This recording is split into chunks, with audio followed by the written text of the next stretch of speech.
네, 안녕하세요. EJ 진행의 한보람입니다. 이재필, 이광무 두 전문가를 이용해서 제대로 이익을 통제하고 부리는 시간 EJ. 시장의 이슈를 종목을 통해서 짚어보고 또 그 안에서 제대로 수익 낼 수 있는 종목들 찾아보는 시간입니다. 자, 그럼 먼저 오늘의 두 주인공부터 모셔보도록 하겠습니다. 자, 토마토TV의 필 담당 이재필 전문가님, 그리고 토마토TV의 광 담당 이광무 전문가님 함께하겠습니다. 두 분 안녕하십니까? 네, 안녕하세요. 반갑습니다. 자, 지난주부터 이제 저희가 첫 방송이었고요. 네. 사실 지난주 굉장히 저희가 정신이 좀 없었습니다. 그죠? 자, 이제 오늘부터는 이광무 전문가님도 스튜디오로 컴백을 하셨고, 자리도 네. 굉장히 가까워졌어요, 저희가. 그렇죠? 네, 이제 식구가 됐네요. 자, 굉장히 네. 가깝게 저희가 옹기종기 붙어 앉아서 시장에 대한 이야기도 나눠보고 또 잠시 후 또 심판 시간에는 두 분의 또 격렬한 토론도 벌어질 예정이니까요. 오늘부터는 조금 더 재밌게 그리고 유익한 시간 함께 만들어 보도록 하겠습니다. 자, 그렇다면 오늘은 어떤 이슈 살펴보고 그 안에서 어떤 종목을 찾아볼까요? 먼저 오늘의 테마부터 만나보겠습니다. 첫 번째 테마 공개합니다. 네, 오늘의 첫 번째 테마입니다. 리오프닝 기대감, 엔터주까지 이제 콘서트 가보자입니다. 전 세계적으로 경제 정상화 정책을 펼치는 국가들이 늘어나면서 이 리오프닝에 대한 기대감 계속해서 커져가고 있습니다. 이번에는 그중에서도 엔터주에 대한 이야기 나눠볼 텐데요. 자, 이제는 오프라인 콘서트를 개최할 것이다 라는 소식들도 들리면서 오늘 시장에서 관련된 종목들이 좀 강하게 움직였습니다. 오늘 이 테마에 대해서는 이재필 전문가님의 이야기를 들어보도록 할게요. 자, 전문가님, 콘서트 마지막으로 가신 게 언제이신 것 같아요? 한 20년 된 것 같은데. 20년? 그때 어떤 가수였을까요? 20년 전이면? 가수가 아니라 네. 뭐 어떤 저 사람들 있잖아요. 어떤 사람들이요? 막 되게 웃기는 사람들. 개그 예. 콘서트 같은 거? 그거 개콘 말고 두 명이 되게 웃기는 이름도 컬투쇼. 까먹었네. 컬투쇼. 네. 거기가 봤어요. 네. 아, 그래요? 거기 가니까 손담비가 같이 오려고 그랬는데 못 왔다고. 손담비가 미쳐서 못 왔다고. 그때 미쳤다 부르는데. 이걸 이해하는데 자신이 너무. 이게 20년 전에 통한 거죠. 그렇죠. 20년 전에는 통했던 그 유머. 자, 20년 전에 콘서트 가셨고, 저희가 이제 코로나 이후에 이제 오프라인으로 콘서트를 즐기기가 굉장히 어려웠는데, 이제 또 가수들을 또 내가 좋아하는 연예인을 가까이서 볼 수 있다라고 하더라고요. 자, 엔터주 오늘 시장에서 어떤 움직임 체크하셨을까요? 자, 오늘 뭐 전체적으로 굉장히 좀 강한 모습이었죠. 뭐 아무래도 방역 수칙이 완화되고, 뭐 이것도 영업시간도 1시간을 또 늘려준다 그러죠. 그래서 이 리오프닝 관련되는 그런 분위기가 좀 본격적으로 또 무르익어 가는 것 같고요.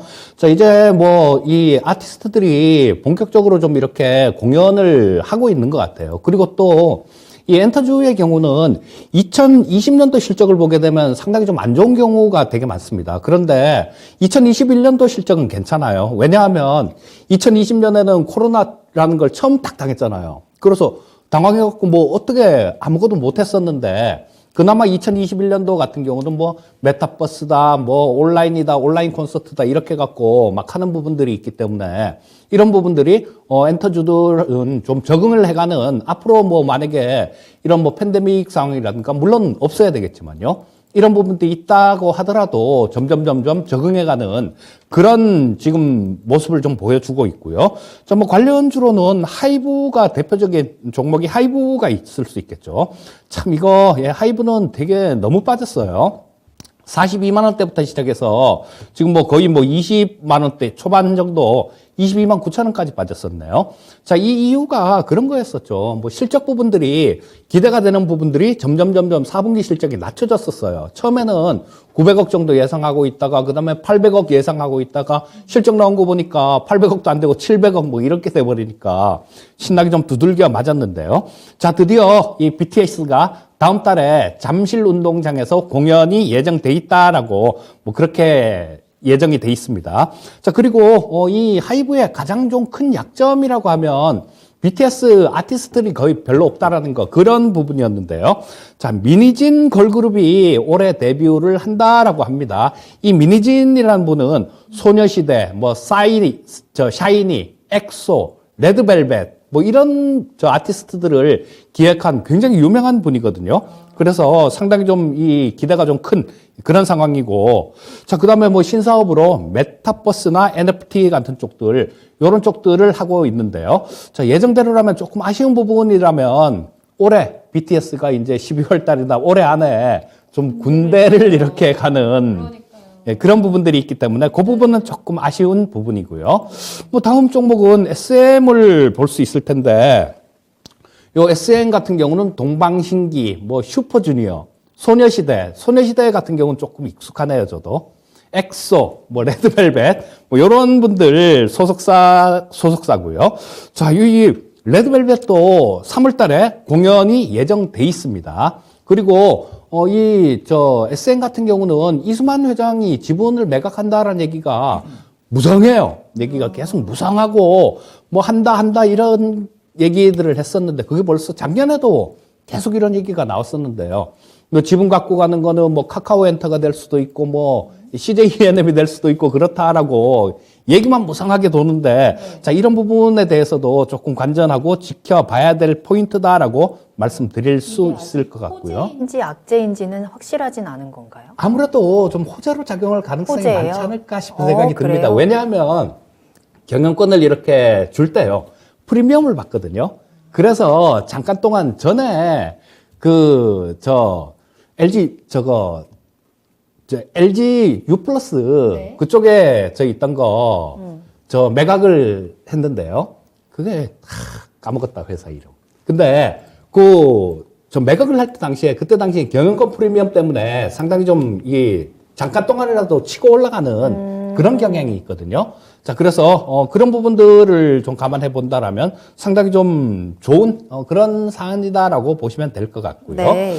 자, 그다음은 YG도 있죠. 자, YG는 이 블랙핑크 소속사인데요.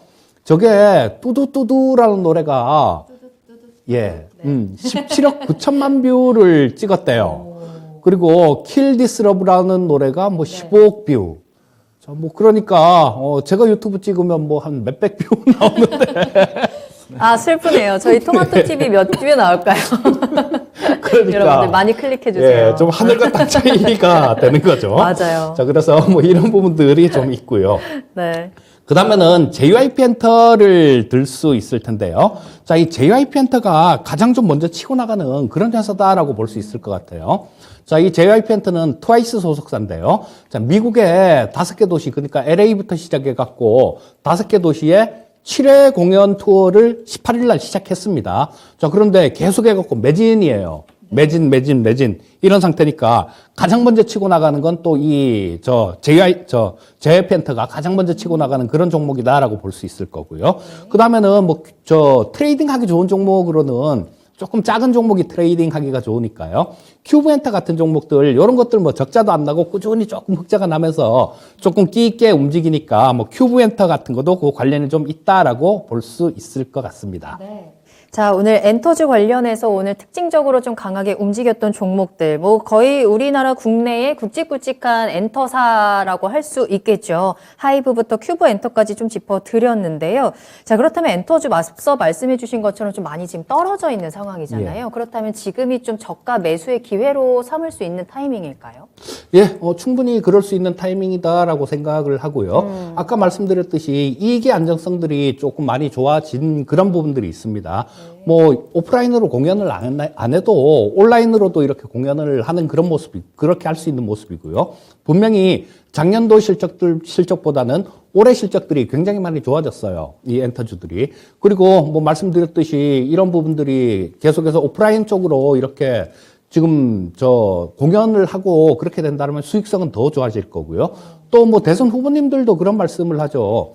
당선되면 바로 풀겠다. 이런 얘기들을 하니까 뭐 긍정적으로 보는 게 좋겠다라는 생각입니다. 알겠습니다. 자, 그렇다면 이 엔터주 가운데서 이재필 전문가님이 꼽으신 원픽 종목은 무엇인지 살펴보겠습니다. 어떤 종목 꼽으실까요? JYP 엔터입니다. JYP 엔터. 예. 혹시 그냥 이거는 사담이지만 예. 지금까지 말씀드린 요 5개 예. 엔터들 가운데 예. 좋아하는 가수나 엔터사가 따로 있으신가요? 비슷비슷하게 생긴 것 같아서 다들. 잘 모르겠어요. 아, 그래요? 네, 구분이 없으신가요? 잘 안 가는데. 자, 하지만 그 중에서도 종목으로 우리가 따져본다면 JYP 엔터를 이제 원픽으로 꼽아주셨는데 예. 이유가 뭘까요? 자, 말씀드렸듯이 가장 먼저 앞서 나갔다라는 겁니다. LA 쪽에서 먼저 공연을 하고 있는 그런 상황이고요. 네. 또 이런 다른 부분들을 이렇게 좀 살펴보면 우리 그 카카오 쪽이 뭐 계열사가 뭐 100몇 개다 막 이러면서 좀 비판이 많잖아요. 네. 사업을 너무 벌리는. 자, 근데 지금 이쪽도 마찬가지예요. 하이브를 보게 되면 연결 대상 자회사가 한 43개 정도 돼요. SN 같은 경우는 33개 정도 되고, 그 다음에 저쪽 뭐 YG 같은 경우도 23개 정도 됩니다. 그래서 굉장히 많이 이렇게 문어발식으로 이렇게 많이 해놨어요.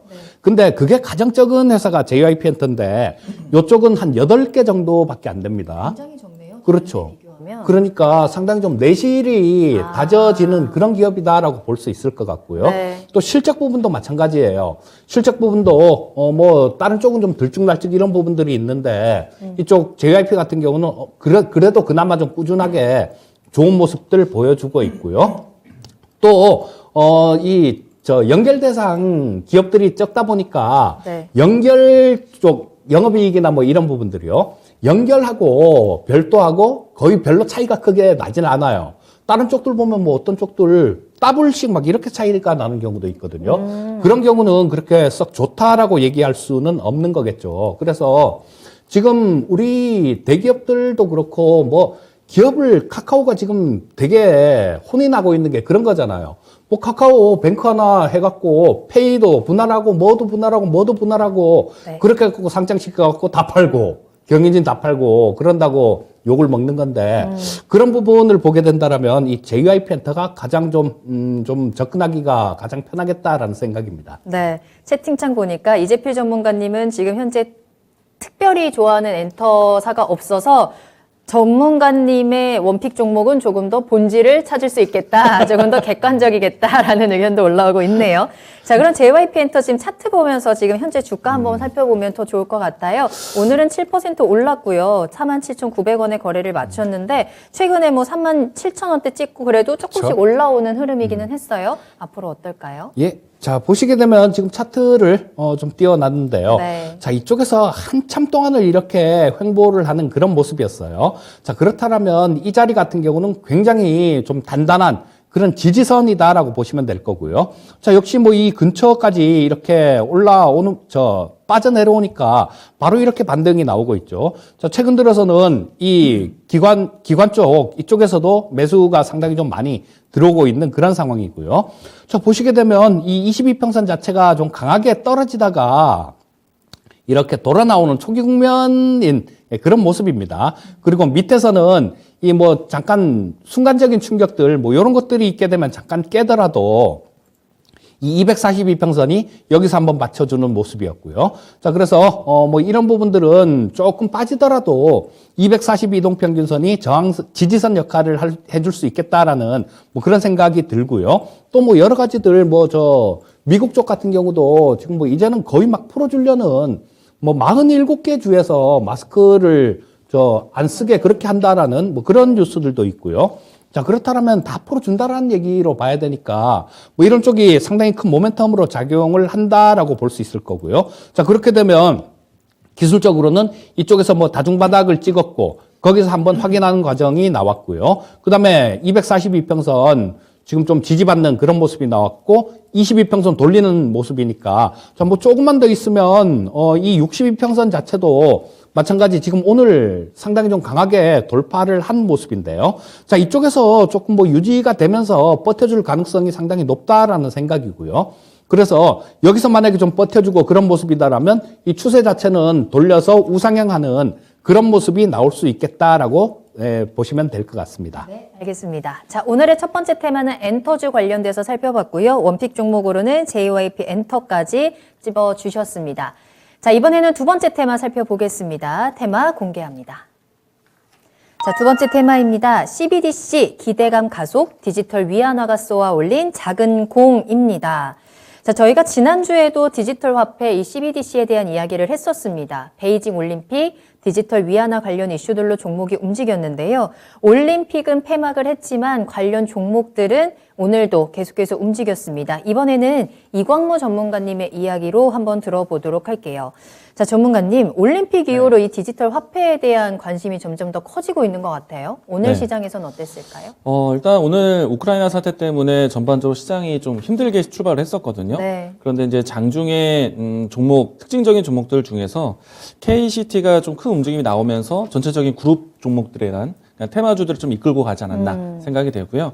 우선은 CBDC 아직까지 좀 생소한 단어일 수 있는데 뭐 쉽게 말하면은 디지털 화폐, 우리가 이제 지금 현재 쓰고 있는 현금을 이제는 디지털로 바꾼다는 뜻인데, 네. 어렵게 생각되지 않을 수도 있지만은 사실 그걸 시행하는 데까지는 조금은 좀, 기간을 가지고 있습니다. 제가 좀 비교할 수 있는 차트를 좀 가지고 왔는데요. 네. 자료 화면 먼저 보도록 하겠습니다. 사실 이제 디지털 화폐라는 거는 우리가 쓰고 있는 화폐에 대한 개념을 그대로 쓰게 될 것이고요. 대신에 이제 그 부분들을 디지털 화폐로 쓰다 보니까 디지털 화폐를 저장할 수 있는 장치, 블록체인에 대한 기술을 쓸 수밖에 없을 겁니다. 그렇다 보니까 블록체인과 상당히 비교해서 이야기를 언급하게 되는데, 네. 블록체인과 좀 다른 점이 있다라면은 블록체인 같은 경우에는 시세가 있다라는 것이고, 그리고 디지털 화폐는 어떤 특정한 화폐에 대한 단위를 정해놓고 쓰게 될 겁니다. 우리가 지금은 원화로 쓰고 있지만 디지털 화폐로 되었을 때 원이라는 단위가 아니라 다른 단위로 쓸 수도 있는 것이고, 다만 이제 액면 정액이 정해져 있다라는 것이고, 그리고 또 특징적인 것은 이런 블록체인 같은 경우에는 시세에 대한 작용이 어떤 이 코인이라든지 블록체인 기술마다 민간의 개발에 의해서 진행된 것인데, 이것은 이제 중앙은행에서부터 쓰는 것이기 때문에 공식 화폐가 되는 거겠죠. 정확히 말한다면은 공식 블록체인이 될 수가 있습니다. 그렇다 보니까 사실 우리가 쓰고 있는 원화를 그대로 다른 디지털 화폐로 쓴다고 했을 때 개념상으로는 어렵진 않겠지만은 실제로 구현했을 때 보안이라든지 그리고 그런 것들을 시행했을 때 기관을 어떻게 쓸 것인지에 대한 차이가 나올 수 있다는 점 좀 특징적이라고 할 수 있겠고요. 이 때문에 주요 국가 또 이 주요 기관에서는 디지털 화폐에 대한 전환에 대해서 상당히 조심스럽게 접근을 하고 있습니다. 다음 자료 보시게 되면은 개념 자체는 어렵진 않을 수 있겠지만은 실질적으로 시행하는 국가들 같은 경우에는 많지 않다라는 것. 그러네요. 그리고 IMF라든지 주요 금융을 관리하는 기관 같은 경우에는 디지털 화폐에 대한 시행을 조금 시간을 두고 좀 고민해보자라는 측면이다 보니까 당장에 디지털 화폐에 대한 이야기가 나온다 하더라도 네. 시행될 때까지는 오랜 시간이 걸릴 수 있다는 점 참고하셨으면 좋겠고요. 네. 다음은 이제 한국은행에서 어떤 절차를 갖고 있는지 그냥 단순한 로드맵에 대한 내용들인데 이와 같은 전체적인 로드맵에 대해서 시행하는 때까지 상당한 시간이 걸릴 수 있다라는 것. 어려워 보여요. 네, 좀 복잡해 보이기도 하고 네. 좀 시행하는 데까지 절차를 좀 까다롭게 준비하고 있다라는 게 보여지죠. 일단 제일 중요한 거는 아마도 이 보안의 문제가 가장 크지 그렇죠. 않을까 네. 생각이 되고요. 그리고 어떤 화폐, 현물 가치에 대한 부분들 사실 지금은 현금보다는 카드라든지 그리고 모바일로 움직이는 뱅킹 활동을 많이 하다 보니까 네. 점차 어떻게 보면은 현금성 자산들이 디지털 쪽으로 숨는다고 할 수도 있습니다. 그렇다 보니까 디지털 화폐에 대한 어려움도 이런 부분이 있다 보니까 만약에 이제 관련된 종목들도 그런 형태에 대한 성격을 추적하다 보니 이런 종목들이 나오지 않을까 생각이 되는데 어떤 종목들이 있는지 대표적인 종목들 보도록 하겠습니다. 네. 사실 이 CBDC라는 그러니까 디지털 화폐에 대한 이야기를요. 지난주에 이재필 전문가님이 소개를 해주셨습니다. 맞아요. 네, 그리고 당시에 K사인 종목을 탑픽으로 이야기해 주셨는데, 이 종목에 대한 주가를 먼저 보시게 되면은, 이재필 전문가님이 탑픽으로 선정한 만큼 안정적인 주가 흐름 보여주고 있습니다. 제가 봤을 때도 단단한 저점이라고 생각이 되어지고 있고요. 네. 이 K사인 같은 경우에는 블록체인 기술로 해서 전자지갑을 가지고 있는 그런 이제 기술을 가지고 있고요. 이 때문에 앞으로 디지털 화폐에 대한 도입이 진행된다면 물론 시간이 좀 많이 걸릴 겁니다. 전자지갑에 대한 기술을 가지고 있는 기업들이 같이 뜨지 않을까라고 생각을 합니다. K사인 같은 경우에는 전자지갑 기술에 대해서 좀 오래 시간 동안 알려져 왔고 그리고 KLS라든지 물류 쪽에서 쓸 수 있는 기업이고요. 그리고 드림 시큐리티라든지 어떤 특정 기업과의 이 관계성이 높은 기업입니다. 그래서 전자지갑 기술을 가지고 있는 기업들 볼 수 있겠고요. 그리고 디지털 화폐라는 거는 결국에는 우리가 이 소비 활동하게 되는 현금입니다. 그렇게 되면은 꼭 디지털이 아닌 현금으로도 전환시켜야 되기 때문에 쉽게 말해서 단말기, 그러니까 현금으로 전환할 수 있는 그런 기기 장치가 있어야 됩니다. 뭐 ATM 기기부터 해서 현금 자동화 기기 같은 부분들이 필요한데, 저는 그래서 지난주에 한네트 종목을 좀 대표적인 종목으로 소개를 해드렸는데, 오늘 이 종목도 장중에 좀 상당한 크기를 좀 보여주었습니다. 14%대까지 움직임이 나왔고요. 주가는 최근에 와서 거래량이 좀 크게 유입되는 모습이 연출되었기 때문에 앞으로도 당분간 좀 탄력적인 부분들이 연출되지 않을까 생각을 합니다. 주가에 대한 향방을 보기 위해서는 중요한 가격선이 10,000원 선이 되지 않을까라고 생각이 되는데, 10,000원 선을 좀 대량의 거래량과 함께 돌파된다라면은 이 종목 좀 탄력적인 흐름, 다음 시세도 기대해 볼 수도 있겠다. 이야기를 드려보도록 하겠습니다. 한네트와 좀 비슷한 기업들이 있는데요. 역시 현금 자동화 기기라든지 단말기 시스템을 하는 기업들인데, 로지시스라는 기업도 있습니다.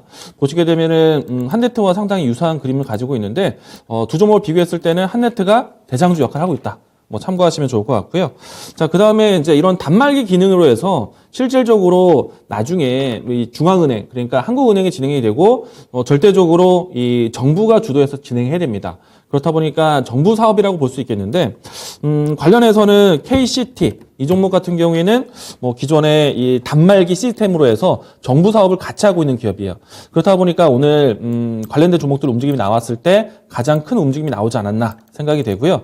오늘 주가의 흐름 보시게 되면은 대략 25% 정도 움직임이 나왔는데, 아마도 앞으로 한국은행이 주체를 해서 계속해서 디지털 화폐에 대한 좀 시범이라든지 이런 것들을 진행한다라면은 KCT도 또 탄력을 계속해서 보여주지 않을까 생각이 됩니다.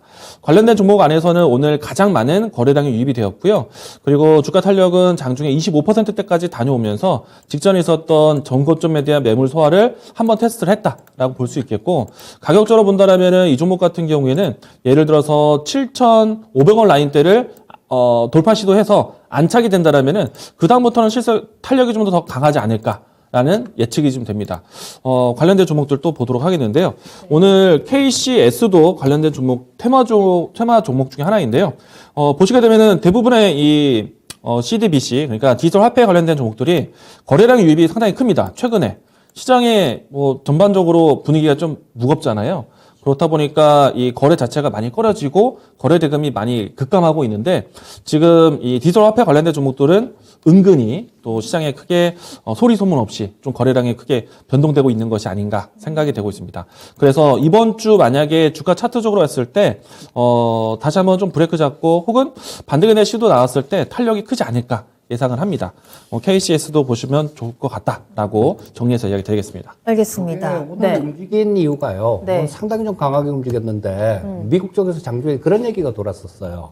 이번 주 안에 미국 쪽에서 바이든 대통령이 행정명령으로 뭐 이 디지털 화폐에 관련되는 그런 어떤 조치가 있을 것이다라는, 그리고 뭐 그거는 비트코인이나 뭐 이런 거 가상화폐에 대한 규제가 아니라, 규제도 뭐 일부분 있을 수 있겠죠. 그런데 이 CBDC에 대한 거, 그 부분에 대해서도 있을 것이다라는 그런 얘기들이 좀 돌았고, 또 뭐 다른 부분, 유럽 쪽에서도 마찬가지, 우리는 CBDC나 뭐 비트코인 이런 쪽에 대해서도 상당히 개방적이다 우리는. 그리고 어느 정도 규제가 필요하겠지만 도입에는 상당히 뭐 긍정적인 그런 입장이다라는 그런 얘기들이 돌아서 오늘 상당히 강한 그런 모습이었습니다. 그렇군요. 세계 각국에서 이제 디지털 화폐에 대한 인식도 조금씩 바뀌어가고 조금 더 구체적인 움직임들이 확실히 나오고 있는 구간인 것 같습니다. 그래서 그 종목들에도 관련 종목들에 우리가 조금씩 관심을 가져봐도 되지 않을까라는 이야기도 함께 전해드리는데요. 자, 그렇다면 원픽 종목 간단히 들어볼까요? 지난주에 한네트 꼽아주셨는데 계속해서 한네트 가져갈까요? 저는 사실 이 디지털 화폐에 대한 필요성은 분명히 느끼고 있거든요. 네. 왜냐하면은 훨씬 더 사용하기가 편해 보일 거라고 생각이 됩니다. 좀 편의성이 있기 때문에. 그래서 저는 이제 그 시행할 때까지 기간이 사실 상당히 많은 시간이 필요하지 않을까. 라고 생각이 됩니다. 왜냐면은, 이 이야기 하면 1시간 동안 얘기를 해야 될 것 같은 생각인데, 네. 만약에 이제 그런 도입이 이제 진행이 되는 과정을 뭐 시장에서 알려주고, 정부에서도 그런 준비를 계속해서 한국은행을 통해서 준비가 된다라면은, 좀 가장 시급한 거는 보안과 그리고 단말기 기능이 되지 않을까. 그런 측면을 본다면은, 뭐, 역시나 저는 한네트, 네. 보안과 단말기 기능을 동시에 책임지고 있는 한네트가 최선호주가 되지 않을까 예상을 합니다. 근데 지난주부터 두 분께서도 다 이 CBDC 관련주로 꼽아주신 종목들이 비슷하거든요. K사인, 뭐 KCT, 한네트, 로지시스 그 외 종목들은 없는 거예요? 몇 종목 안 돼요, 이제. 없어요. 예, 별로. 관련되는 것들이 뭐 억지로 이렇게 갖다 붙이면 이렇게 붙일 수 있겠지만 네네. 뭐 크게 봐서는 적어도 암호화폐니까 블록체인 관련되는 이런 부분들이 해당이 될 거고 또 뭐 저 보안주들 보안 뭐 이런 관련주. 것들이 다 좀 해당이 되는 뭐 그런 부분이고 딱 찍어서 지금 아직 나올 수가 없죠. 왜냐하면 하늘에서 그냥 우리 이제 해볼까? 이런 거니까 뭐 그걸 만드는 쪽도 사업자도 만약에 한다고 하더라도 소프트웨어를 만든다고 하더라도 사업자라도 선정이 되고 뭐 어떤 모습이 나와야 되는데 아직까지는 그런 게 아니니까 그렇구나. 네. 뭐 관련되는 게 몇 종목 없습니다. 알겠습니다. 자, 오늘의 두 번째 테마는 디지털 화폐 CBDC 관련주에 대해서 이야기를 나눠봤고요. 계속해서 어쨌든 세계 각국에서 관심이 커져가고 있고 조금씩 구체화되어 가는 상황에서 원픽 종목으로 또 한네트를 집어주셨습니다. 참고해 보시길 바랄게요. 자, 그럼 이어서 오늘의 심판 이어가도록 하겠습니다. 시장 이슈에 대해서 찬반 토론을 나누는 시간이고요. 이재필 전문가님과 이광무 전문가님이 서로 반대되는 의견을 주장을 할 것이고 시청자 여러분들께서는 지금부터 그 의견을 잘 들으신 이후에 어떤 의견이 조금 더 설득력 있었는지 심판을 내려주시면 되겠습니다. 유튜브에 토마토TV 검색하고 들어오셔서 실시간 채팅창에 함께 의견 나눠주시길 바라겠습니다. 자, 그렇다면 오늘의 심판 주제 확인하도록 할게요. 자, 오늘의 심판입니다. 우크라이나 리스크 시장 내성 가졌나입니다. 이 러시아와 우크라이나 사이의 갈등이 점점 더 고조되어 가는 것 같습니다. 주말 사이에도 정말 시장을 공포에 떨게 할 만한 소식들이 나왔고요. 미국 측에서는 여전히 공격 가능성이 크다라는 이야기를 하고 있고 한편에서는 대대적인 무력 충돌은 나오지 않을 것이다라는 전망도 나오고 있더라고요. 자, 이제 이 리스크가 한 일주일, 2주 정도 시장에서는 관련주들에 영향을 미치고 있는 상황인데요. 자, 이제는 이 리스크가 시장에 어느 정도의 힘을 가졌는가 이에 대한 이야기를 한번 나눠보도록 하겠습니다. 자, 우크라이나 리스크 시장 내성을 가졌다에는 이광무 전문가님이 그리고 아니다에는 이재필 전문가님의 이야기를 들어보도록 하겠습니다. 자, 참고로 저희가 방송 전에 이 의견에 대한 부분은 사전에 두 분께 임의로 전해 드렸다라는 점 참고해 주시길 바라겠습니다. 이 주제에 대해서 이런 의견도 있고 반대로 이런 의견도 있다라고 설명을 해 주신다라고 이해를 하시면 좋을 것 같고요. 토론을 모두 들으신 후에 꼭 심판에도 함께 참여해 주시길 바라겠습니다. 자, 그렇다면 자, 먼저 우크라이나 리스크 시장 내성 가지지 않았다. 이죠. 계속해서 힘이 아직 남아 있다라는 의견에 이재필 전문가님의 이야기부터 들어보도록 할게요. 자, 이 내성이 생겼다라는 거는 더 이상 뭐 이게 시장에 영향을 주지 못하는 뭐 저도 굉장히 미미하게 주는 그런 상황이다라고 봐야 될 텐데 뭐 그렇게 보면 될 것 같아요. 자, 뭐 만약에 코로나를 딱 알았어요. 네. 알아갖고 완전히 내가 극복을 했습니다. 그리고 이제는 더 이상 균이 들어와도 내가 그걸 물리칠 수 있어요. 아무런 영향을 받질 않아요. 그렇게 되면 이건 내성이 생긴 거죠. 그렇죠. 이게 내성이 생긴 거지. 들어와갖고 걸렸는데 아 내가 걸려서 아프구나. 아는 거예요. 이건 아프긴 아픈데 그냥 내가 아는 정도. 그러니까 시장은 지금까지는 몰랐던 거예요. 이 부분을. 뭐 제가 오늘도 이 우크라이나 관련돼 갖고 투자의 신에서 좀 말씀을 드리겠지만 한 12월 달 그때 정도부터 말씀을 드렸었거든요. 근데 아무도 관심 없었어요. 정말로. 그리고 정말로 아무도 관심 없었는데 이게 이렇게 그때 불과 얼마 전까지만 해도 아무도 몰랐었거든요. 근데 지금은 알아요. 그러니까 아무것도 모를 때보다는 나은데 우리 뭐 코로나라는 거 아무도 몰랐을 때 처음 나왔을 때는 굉장히 당황을 했잖아요. 그런데 이걸 고치지 못하고 뭐 백신도 없고 그런 상태에서도 어떻게 하면 되겠다라는 그런 대책을 세운다든가 이런 부분들은 분명히 있었단 말이에요.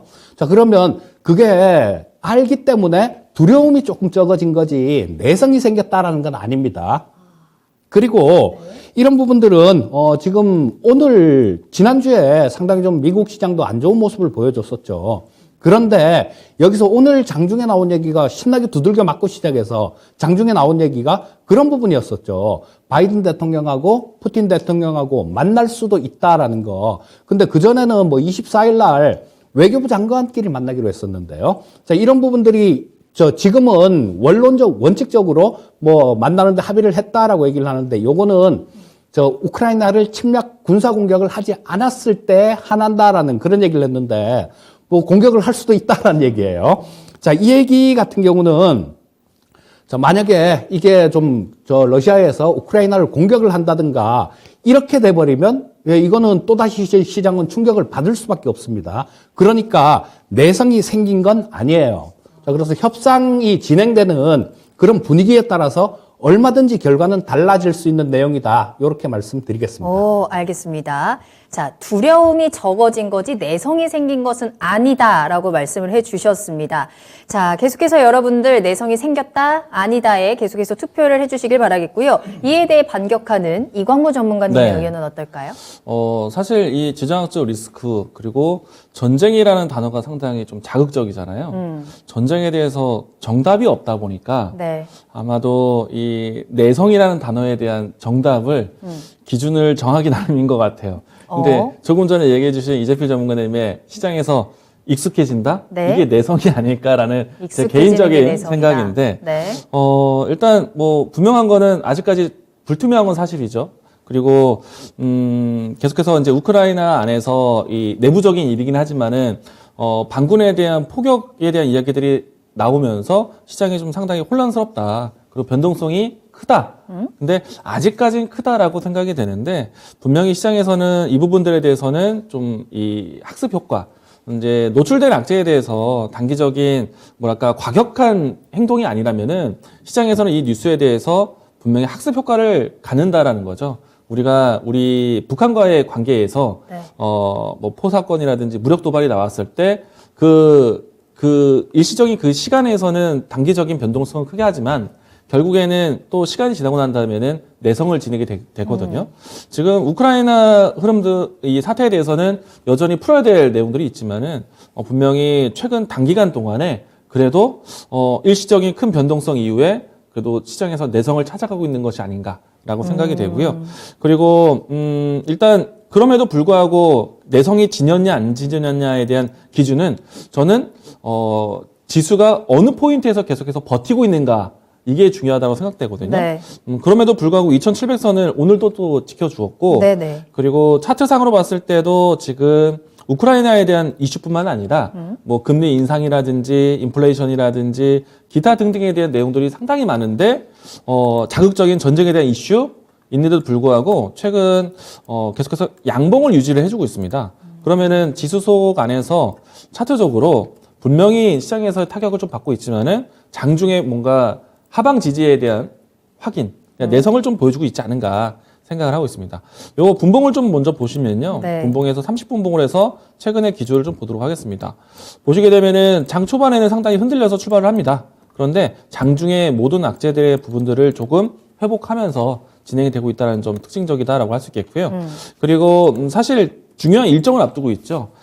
프랑스 대통령이 그러니까 러시아에 방문해서 이야기를 좀 끌어냈다라고 해도 과언이 아닌데 미국과 러시아의 이제 정상 외교에 대한 기대감을 가지고 있습니다. 이 때문에 시장에서는 그 기간 동안에 어느 정도 좀 방어 노력을 해주면서 이 노출된 전쟁에 대한 키워드에 대해서 내성을 좀 보여주고 있는 것이 아닌가라고 생각을 합니다. 알겠습니다. 자, 그렇다면 그럼에도 불구하고 지수는 2700에 버텼다에 대한 의견은 어떠세요?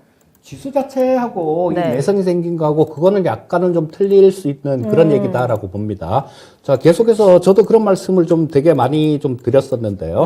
자, 지금 시장이 버텨주기만 버텨주면 이런 부분들은 뭐 좀 22평선 자체가 이렇게 돌아 나오는 그런 구간이 되게 되니까 나스닥도 마찬가지예요. 지금 오늘 저녁에 미국 시장이 휴장인데 뭐 오늘 같은 경우는 제외하더라도 내일 정도까지 이게 버텨주면 저 이평선 자체는 돌아 나오는 그런 모습이란 말이에요. 네. 그래서 이런 부분들 같은 경우는 뭐 어느 정도 약간은 좀 반영이 되고 있다라고 그렇게 볼 수 있겠지만 이거는 그렇게 보시면 좋을 것 같아요. 자, 뭐 우리 황산벌 보면 거기 옛날 영화 있잖아요. 그 백제 멸망할 때. 그때 계백장군하고 싸울 때. 너무 계속 옛날 얘기를, 그죠? 컬투시 20년 전부터 컬투쇼부터 시작해서. 근데, 예. 그때, 그런 얘기를 했었어요, 그때. 네. 그 김유신이, 네.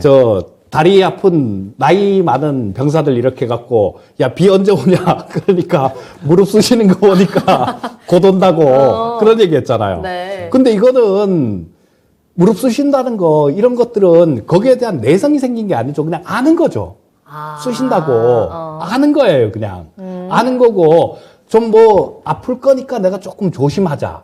이 정도는 시장이 얘기를 할 수 있겠지만, 네. 좀 뭐 내성이 생겼다라고 볼 수는 없다라는 그런 생각이고요. 또, 자, 이게 경우에 따라서는 조금, 러시아가 키예프를 공격을 한다든가 그런 상황이 나오게 되면요.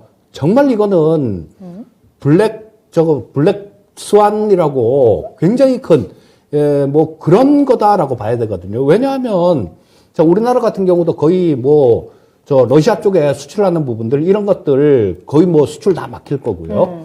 또, 그쪽에서 수입하는 원자재들, 뭐 전 세계적으로 밀을 러시아가 16.6%를 전 세계 수출량에 16.6%를 수출합니다. 네. 그다음 우크라이나 같은 경우는 3대 곡창지대예요.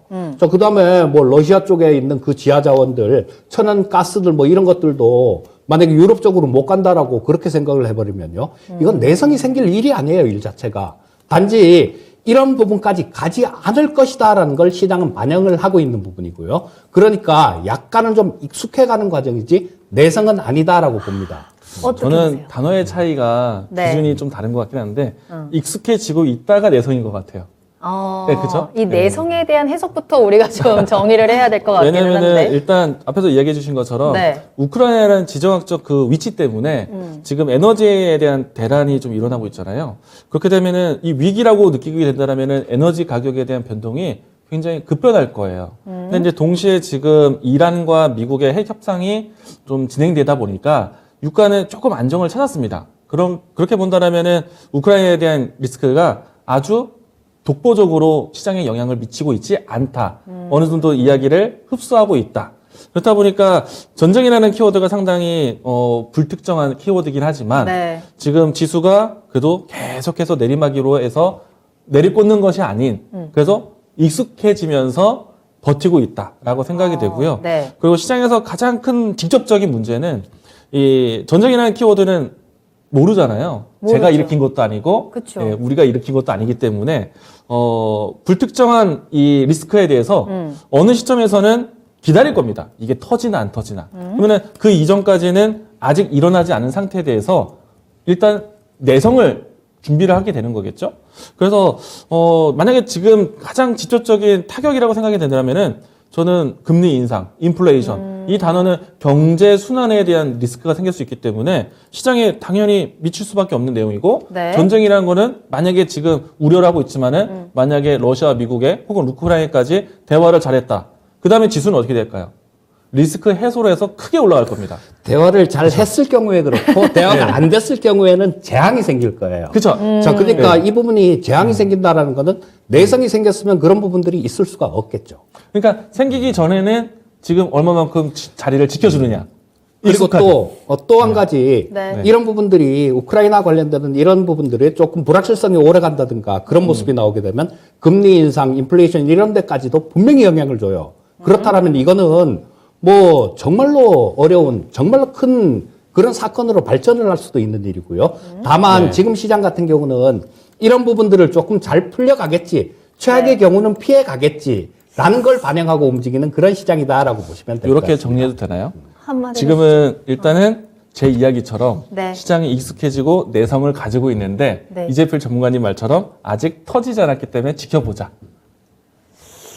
그러니까 요거 내성을 좀 그렇게 인정해주고. 정리가 된다면 이 토론이 결과가 좀 근데 이제 저는 복잡해지는데요. 내성이라는 거를 지금 시장에 익숙해지고 있다라는 단어가 제일 맞는 것 같아요. 그래서 만약에 정말 악재라고 연속적으로 나왔고 터지지 않는 내용이라고 했을 때는 네. 시장에서는 계속 급하게 떨어지는 연출이 됐을 거다. 근데 지금은 우리 코스피 위치로 왔을 때는 2700선을 계속 좀 버텨주고 있고 네. 분명히 악재가 여러 가지 노출된 상태인데 그래도 뒷심을 좀 발휘하고 있어요. 그래서 물론 이제 여기서 대화를 더 잘 된다면 뭐 그다음부터는 리스크 해소를 해서 급등으로 보여줄 것이고 그게 만약에 지연이 되고 오래 끌고 간다고 했을 때 그래도 과연 계속해서 버텨준다라면은 네. 이거는 이 이슈에 대해서 더 이상의 아주 민감하고 자극적인 악재는 아닐 것이다. 그러면은 익숙하게 시장에서 소화하려고 한다. 그게 내성이지 않을까 생각합니다. 그럼 마지막으로 이쯤에서 만약에 내성이 생겼다면 그리고 네. 내성이 생기지 않았다면 우리가 그 다음에 이제 시장에서 좀 주목해야 그 상황에서 시장에서 주목해야 되는 뭐 섹터라든지 움직임은 어떤 게 있을까요?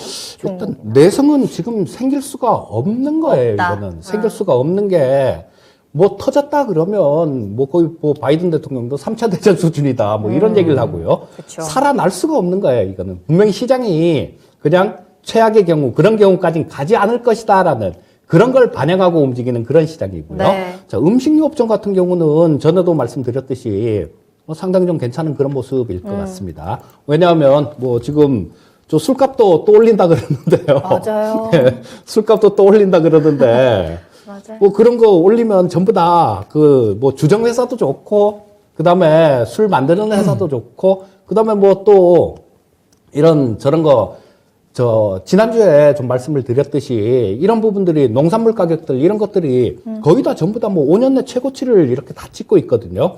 자, 그런 부분들을 반영을 해갖고 뭐 작년에도 좀 올렸고 올해 네. 같은 경우도 뭐 이거를 제품 가격을 올릴 수 있는 그런 부분들이 있으니까 요쪽은 경기 방어주 성격하고 엮이면서 상당히 좀 괜찮은 안정된 그런 모습을 볼 수 있을 것 같습니다. 알겠습니다. 자, 그렇다면 이광무 네. 전문가님께서는 제가 조금 전에 설명했던 내용이 이재필 전문가님이 바로 이야기해 주셨어요. 왜냐면은, 이 전쟁이라는 키워드는 불특정, 그러니까 리스크이지 않습니까?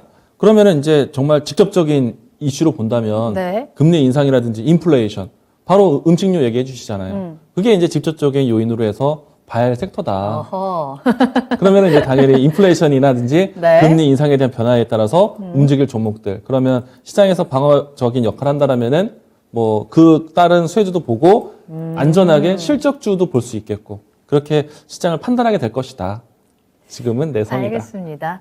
자, 오늘의 심판에서는 우크라이나 리스크 시장에 내성이 생겼느냐 아니냐에 대한 이야기를 좀 나눠봤습니다. 두 분이 자리가 너무 가깝다 보니까 서로 얼굴을 마주하지 못하고 계속 저를 보고 말씀해 주셨는데 이재필 전문가님이 제 얼굴보다는 앵커님을 더 많이 보여주고 계십니다.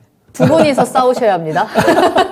두 분 조금 아니, 더 얼굴 아니, 마주보고 다른 데 보고 얘기를 해야지 딱 마주보고 딱 얘기를 하면 말 싸움돼. 못할 것 같아요. 자, 알겠습니다. 자, 두 분의 이야기를 여러분 잘 들으셨다면 어느 쪽의 의견에 조금 더 설득력이 있었는지 지금 바로 투표를 해주시길 바라겠습니다. 유튜브에 토마토TV 검색하고 들어오시고요. 내성이 생겼다, 내성이 생기지 않았다. 지금 바로 투표해 주시길 바랍니다. 자, 그렇다면 이번에는 추천주 만나보도록 할까요? 자, 먼저 이재필 전문가님의 추천 부부주부터 만나볼 거고요. 전문가님께서는 자리로 이동해 주시면 되겠습니다.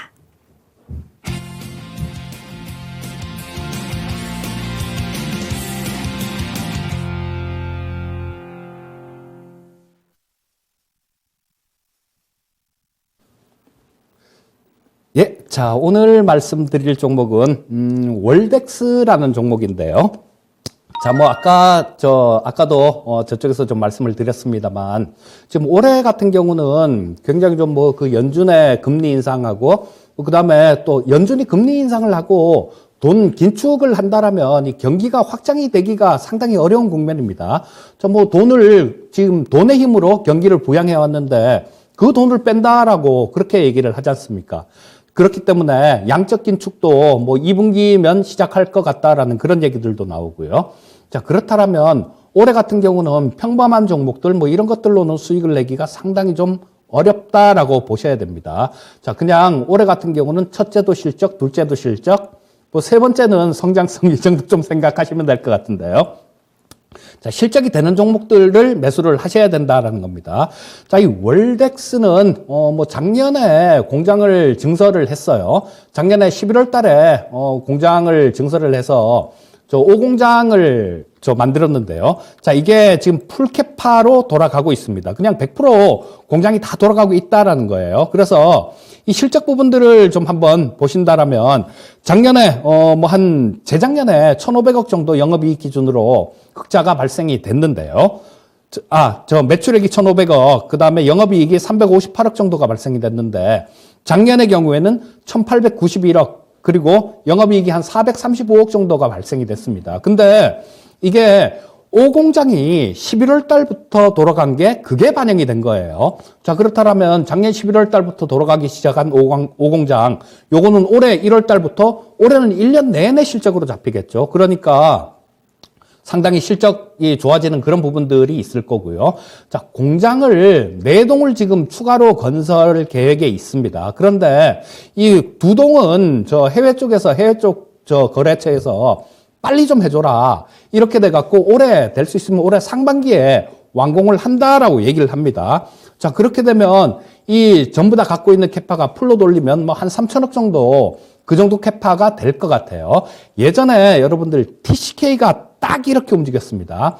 TCK가 2016년도, 15년도, 16년도 이때 뭐 2만 원, 3만 원 이쪽 근처에 있었어요. 근데 이게 탄화규소 링이죠. 탄화규소 링을 만드는 회사인데 그 부분을 해외 쪽에서 야, 너네 공장 더 지어라. 우리가 다 살게. 너네 만드는 거 우리가 다 갖고 올 테니까 그냥 걱정 말고 공장을 지어.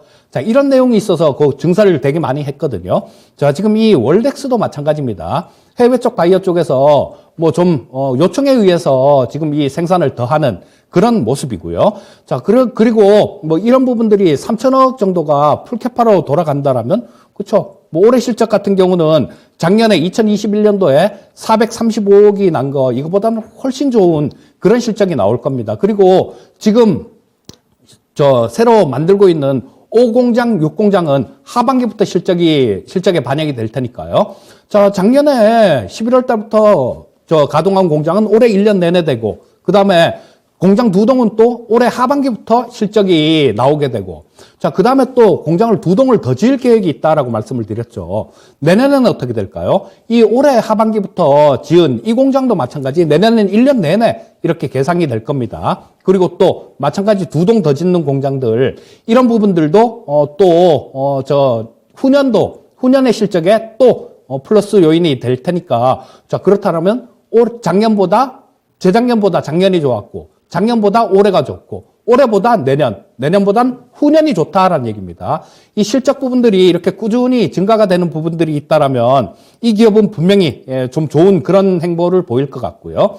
자, 뭐 시가총액이 굉장히 고평가돼 있다. 이렇게 되면 조금 곤란하겠죠. 시가총액 4,400억 정도, 그 정도 수준인데 지금 나오는 실적 부분들 이 정도만 하더라도 이 4,400억이라는 이 시가총액은 충분히 커버될 수가 있는 부분들이고요. 그렇다면 주가는 계속해서 우상향할 것이다. 이렇게 보시면 되겠습니다. 네. 자, 이재필 전문가님의 추천주 월덱스 살펴봤고요. 이번에는 이광모 전문가님의 이제 네 계좌의 빛이 날, 네 계좌의 광이 날 종목 살펴보겠습니다. 오늘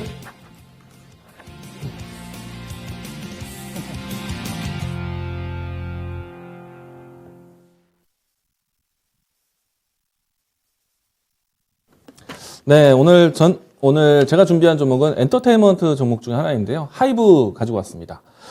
사실 이제 엔터테인먼트 종목을 보는 가장 큰 이유는요, 지금 글로벌 전체적으로 나오고 있는 리오프닝에 대한 키워드, 우리나라에도 이제 찾아왔다라고 생각이 되고요. 사실 리오프닝 관련해서 화장품 종목들이 가장 크게 강하게 연출이 되고 있습니다. 지난주에 사실 저는 화장품 종목들 크게 좋아하지 않았거든요. 그런데 지난주에 큰, 변수가 나타났다. 라고 생각을 합니다. 지난주에도 이 EJ를 통해서 화장품 종목들 이재필 전문가님과 제가 또 다시 분석을 해서 이야기 드리기도 했었는데, 일단 이 미국에서부터 해서 마스크 의무화 해제를 진행을 한다. 저는 이 포인트가 굉장히 큰 변곡점이라고 생각을 합니다. 이 때문에 마스크 관련된 종목들의 움직임이 상당히 컸다라고 생각이 되고요. 그리고 난 다음에 다음으로 움직일 수 있는 가장 민감한 이 리오프닝 관련된 종목은 어떤 것일까라고 예상을 해보면은 엔터테인먼트 종목이 다음이 될 것이다 라고 생각을 합니다. 아니나 다를까 오늘 중요한 뉴스가 있었습니다. 하이브 쪽 그리고 뭐 주요 엔터테인먼트에서 소속 연예인들에 대한 오프라인 콘서트 계획이 발표가 나왔습니다. 이 때문에 관련된 종목들이 모두 다 강했다라고 할 수 있겠고요. 우선은 이 하이브는 BTS 이 소속 연예인의 활동에 의해서 주가의 향방이 좌지우지되는 종목인데 가장 먼저 오프라인 콘서트 개최에 대한 소식을 알린 곳이 방탄소년단 BTS입니다. 이렇다 보니까 시장에서는 즉각 움직임이 나올 수밖에 없었고요. 그리고 오프라인 이 콘서트 규모가요. 코로나 이전의 수준 대비해서 가장 최다 규모의 인원 규모로 해서 콘서트를 연다라고 하니까 하이브가 지난 4분기 때 실적이 상당히 저조했었거든요. 그런데 그 실적 저조 실망감 이후에 새롭게 이 실적을 개선할 수 있는 콘서트가 계획이 되었다. 그러면은 방탄소년단이 군 입대를 앞두고 있지만은 올해 연말 때까지 다시 한번 소속 연예인들의 활동이 더 활발하게 진행될 수 있기 때문에 아무래도 엔터테인먼트인 하이브 같은 경우에는 이 실적에 대한 변화가 다시 한번 나타날 수 있지 않을까. 이 때문에 턴 어라운드에 대한 실적 기대감으로 올라올 수 있겠다라고 보시면 좋을 것 같습니다. 자, 우선은 이제 주가에 대한 흐름들을 살펴보도록 하겠는데요. 말씀드린 것처럼 오늘 이 오프라인 콘서트 개최에 대한 소식 이후에서 5%대 움직임의 상승세가 나왔고요. 근데 저는 콘서트 효과에 대한 내용들이 오늘뿐만 아니라 앞으로 이 리오프닝에 대한 관심이 계속해서 시장에서 관심을 이어갈 것을 보고 있고요. 그리고 우리나라 내부에서도 이 방역에 대한 체계를 조금씩 완화하고 있습니다. 지금은 이 소상공인들에 대한 활동에 대한 시간을 좀 더 여유롭게 두었지만은 어느 일정한 시간이 지나고 난 다음에는 우리 시장 안에서도 여러 가지 지역에 대한 개방이라든지 그리고 마스크 해제에 대한 기대감이 나타나 준다라면은 아마도 리오플레이 관련된 종목들 시장에 대한 새로운 관심사가 커질 것이다 라고 생각을 합니다. 이미 시작되었다라고 해도 과언이 아닌데 화장품 종목들을 따라갈 수 있는 엔터테인먼트 관련된 종목들 모두 다 보자. 그러려면은 엔터테인먼트에서 가장 민감하게 움직일 수 있었던 시장에서의 가장 큰 주도력은 하이브가 잘 보여주지 않았나 생각을 합니다. 지난해까지 해서 하이브에 대한 상승세가 꾸준하게 진행이 되었었고요. 이 종목이 신규 상장되고 난 다음에도 BTS에 대한 활동에 따라서 계속해서 우상향 했다는 점. 그동안에 다른 엔터테인먼트에서 소속 연예인들에 대한 이 불미스러운 리스크가 있었다는 점을 비로소 본다면은 하이브 같은 경우에는 이 부분에 대해서는 상당히 신뢰도가 높다라고 볼 수 있기 때문에 긍정적으로 보셔도 좋겠습니다. 자, 우선은 이 종목 같은 경우에는 4분기 실적에 대한 턴 어라운드를 봐야 되기 때문에 일정 정도에 대한 되돌림을 기다려보시면 좋을 것 같고요. 저는 이 종목에 대한 접근을 시초가 이야기 드리겠고요. 1차적 목표가는 직전에 썼던 매물대 진입까지만 보겠습니다. 31만 원대까지 제한을 드리도록 하겠고요. 대신에 손절 라인 때는 최근에 리스크를 좀 잡아주었었던 24만 원 라인대까지 잡아드리도록 하겠습니다. 네. 자, 4계좌의 광이 올 종목으로는 하이브까지 진단을 도와드렸습니다. 자, 그럼 오늘의 심판 결과를 발표하도록 하겠습니다. 우크라이나 리스크 시장의 내성이 생겼다와 안 생겼다에 대해서 많은 분들이 또 투표를 해주셨는데요. 이번엔 굉장히 그 결과가 막상막하였습니다. 굉장히 근소한 차이로 내성이 생겼다에 조금 더 많은 투표를 해주셨는데요. 채팅창 보니까 내성 이슈에 대해서는 그러려니 하겠지만 주식시장은 반응하겠다라는 의견도 있었고요. 내성 발톱을 가지고 계신 살련님, 또 내성적인 성격의 꽃방울님께서도 투표를 해주셨습니다. 같은 비슷한 말씀이신 것 같은데 서로 다른 우려를 하고 있는 것 같다라는 의견도 함께 나눠주셨고 시장에 대한 이야기까지 함께 많은 이슈들을 좀 짚어주셨는데요. 오늘의 결과는 내성이 생겼다가 조금 더 우세했다라는 점을 체크해 드리도록 하겠습니다. 자, 오늘도 이렇게 두 분과 함께 시장에 대한 이야기, 종목들 한번 짚어봤고요. 다만 저희가 방송에서 전해드린 내용은 투자 판단에 대한 참고 자료입니다. 투자는 투자자 본인의 책임과 판단에 따라서 이루어져야 한다는 점 다시 한번 유의해 주시길 바라겠습니다. 자, 오늘도 모두 고생하셨고요. 잠시 후 10시에 이재필 전문가님과 함께하는 투자의 신까지 꼭 함께 하시길 바라겠습니다. 저희는 내일 이 시간에 다시 돌아오도록 할게요. 시청해 주신 여러분 고맙습니다.